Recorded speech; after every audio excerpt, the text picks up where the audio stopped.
अभद्र और अशिष्ट व्यवहार रहा है महोदय, वह न केवल लोकतंत्र को कमजोर करता है बल्कि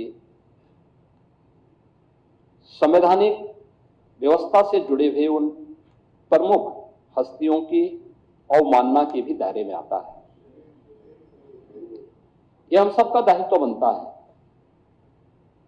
कि हम अपने राष्ट्रीय प्रतीकों का सम्मान करें, संविधान के व्यवस्था के अंतर्गत संवैधानिक प्रमुखों के प्रति सम्मान और आदर का भाव रखें और कोई ऐसा आचरण न करें जो आचरण देश की भावी पीढ़ी को गलत दिशा की ओर अग्रसर करे। खैर, जिस प्रकार का प्रतिपक्ष है उनसे इसकी अपेक्षा करना अपने आप में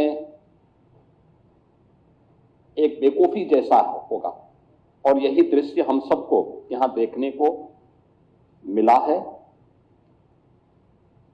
यह नारी शक्ति का भी अपमान है। एक इतना अनुभवी राजनेता जो सौभाग्य से आज प्रदेश की राज्यपाल के रूप में अपना मार्गदर्शन और नेतृत्व हम सबको प्रदान कर रही है, उनके प्रति इस प्रकार का अभद्र व्यवहार इस समाजवादी पार्टी की वास्तविक सोच को, प्रतिपक्ष की नकारात्मक दृष्टिकोण को भी प्रदर्शित करता है। महोदय, राज्यपाल जी ने अपना जो अभिभाषण संवेद सदन में प्रस्तुत किया वह सरकार की उन उपलब्धियों को लेकर के भी है जो पिछले 8.5-9 वर्षों के अंदर हम लोगों ने प्रदेश के अंदर प्राप्त किया है। और मैं कह सकता हूं कि पिछले 9 वर्ष में उत्तर प्रदेश ने एक अपनी यात्रा तय की है। ये यात्रा अपराध और अव्यवस्था से अनुशासन का, कर्फ्यू से कानून के राज का, उपद्रव से उत्सव की यात्रा और समस्या से समाधान, अविश्वास से आत्मविश्वास की यात्रा है।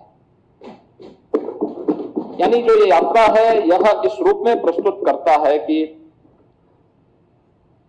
आज देश और दुनिया भी इस बात को स्वीकार करती है कि उत्तर प्रदेश में चेंज आया है।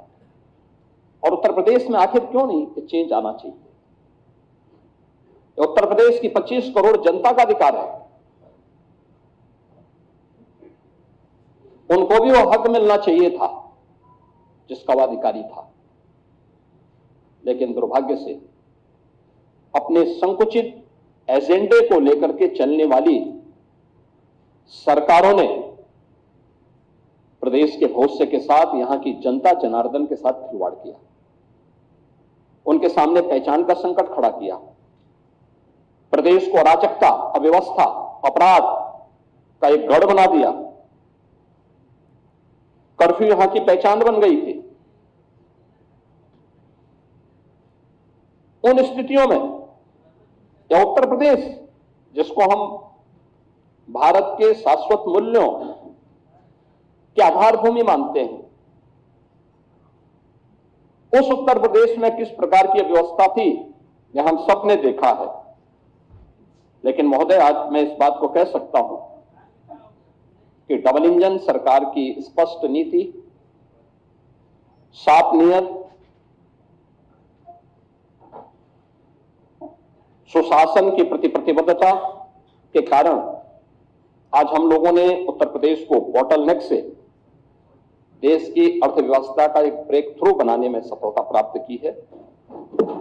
अब यूपी रेवेन्यू डेफिसिट से रेवेन्यू सरप्लस और उपद्रव से उत्सव प्रदेश के रूप में अपनी यात्रा को लेकर के मजबूती के साथ आगे बढ़ा है। और महोदय, मैं कह सकता हूं, बजट का अवलोकन आप सबने किया होगा। अब मैं कह सकता हूं कि पिछले 11 वर्ष में देश ने जो यात्रा तय की है, आज देखिए दिल्ली में दुनिया का सबसे बड़ा EI इम्पैक्ट समिट आदरणीय प्रधानमंत्री जी के कर कमलों से उद्घाटन हुआ है। 5 दिनों तक देश दुनिया के 18 से अधिक देशों के राष्ट्राध्यक्षों की उपस्थिति में यह इम्पैक्ट समिट चल रहा है। आज की जो इमर्जिंग टेक्नोलॉजी है, इस पर भारत का फोकस कितना ज्यादा है, कैसे अपनी वर्तमान और भावी पीढ़ी के भविष्य के साथ एक बेहतरीन योजना के साथ भारत कार्य कर रहा है और देश के अंदर जो परिवर्तन देखने को मिल रहा है, उसी परिवर्तन की आधारभूमि हम लोगों ने पिछले 8.5 पौने 9 वर्ष के अंदर उत्तर प्रदेश को बनाया है। आज उत्तर प्रदेश के अंदर दिखता है, उत्तर प्रदेश अब टेक्नोलॉजी, ट्रस्ट एंड ट्रांसफॉर्मेशन एक त्रिवेणी बन करके देश और दुनिया के सामने उभरा है। ये त्रिवेणी हमारे लिए टेक्नोलॉजी, ट्रस्ट एंड ट्रांसफॉर्मेशन इसलिए भी महत्वपूर्ण है। हम इस बात को जानते हैं कि उत्तर प्रदेश की धरती प्रयागराज की धरती है। प्रयागराज इसी उत्तर प्रदेश में है और प्रयागराज की पहचान मां गंगा, मां यमुना और मां सरस्वती की त्रिवेणी से भी है। उस त्रिवेणी का एक नया रूप उत्तर प्रदेश के अंदर आज हम सबके सामने टेक्नोलॉजी, ट्रस्ट एंड ट्रांसफॉर्मेशन के रूप में आज उत्तर प्रदेश के अंदर देखने को मिल रहा है। हमने उत्तर प्रदेश के अंदर जो 2017 के पहले की नीतिगत उदासीनता थी, प्रशासनिक स्थिरता थी और विकास विरोधी सोच थी, उसको आज प्रदेश ने अनुशासन, निर्णायक नेतृत्व, स्पष्ट नीति और शुद्ध नियत से आज उसको नए रूप में प्रस्तुत करने का कार्य किया है। आज हम कह सकते हैं कि ये डबल इंजन सरकार के कार्यों का परिणाम है कि जन कल्याणकारी योजनाएं हैं, रोजगार सृजन के अभियान हैं, प्रदेश में इन्वेस्टमेंट के बेहतरीन डेस्टिनेशन के रूप में स्थापित करने का हो या सामाजिक सुरक्षा के माध्यम से उत्तर प्रदेश को सशक्त, सुरक्षित और आत्मनिर्भर बनाने की मुहिम या प्रभावी ढंग से आज उत्तर प्रदेश के अंदर देखने को मिल रहा है। महोदय, 2017 के पहले क्या स्थिति थी उत्तर प्रदेश में? 2017 के पहले सत्ता के संरक्षण में पल रहे गुंडे और माफिया एक समानांतर सरकार का संचालन करते थे। गुंडा टैक्स और अवैध वसूली उत्तर प्रदेश की नियत बन चुकी थी। 1 डिस्ट्रिक्ट 1 माफिया उत्तर प्रदेश को झकझोरता था। कानून चंद हाथों की जागीर बन चुका था। कर्फ्यू और दंगा आम बात हो गई थी। पर्व और त्योहार आस्था नहीं, आशंका के केंद्र बन